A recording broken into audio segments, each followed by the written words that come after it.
How you doing? The most effective way to adapt our behavior is through three capabilities of cultural intelligence, which is one, cultural intelligence action, which is the outcome of two, our cultural intelligence drive, which leads to number three, knowledge and strategy.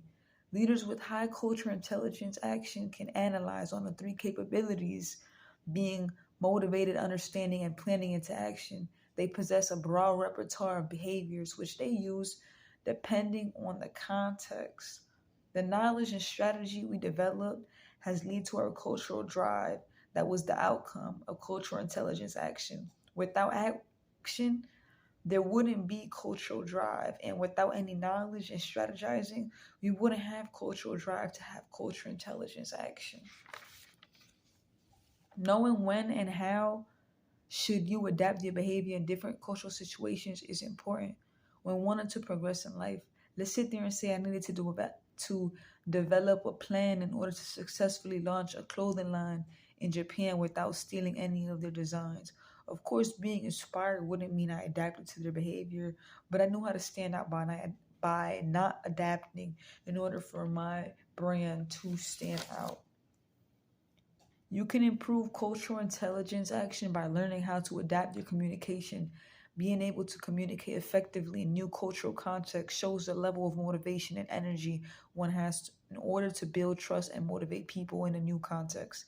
By leading differently and knowing how to effectively deliver, by using eye contact, knowing gestures, showing facial expressions, I created a strategy to improve cultural intelligence in not only myself but others. It goes back to when and how should you adapt your behaviors for different cultural settings. Prime example, I'm taking a trip to a country in Asia. I know there's a major cultural shift. Per se, it's Japan. I want to learn more about the fashion that derives from Japan and would be able to adapt my behavior. And now let's say it's a group of 15-year-olds that are all wearing cool urban street clothing. And I popped out to them because I had some sense of New York fashion. It wasn't their fashion. I didn't completely improve their cultural intelligence action by not adapting to the Japanese fashion for a night out at a shopping center, but I built a form of contingency where I guarantee you a conversation happened.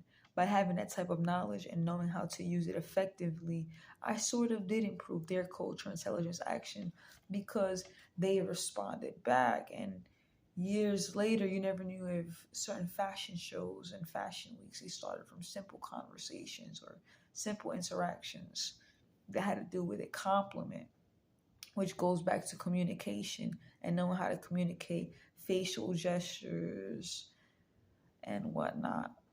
By having that type of knowledge and knowing how to use it effectively in different scenarios and cultural settings, I can develop multiple strategies and know how to navigate. Becoming an effective leader with a high cultural intelligence action, I have understood how to communicate, lead different, and know when to adapt and when not to adapt. This knowledge impacts me because of the outcome of cultural intelligence drive. And that is it for week number 5.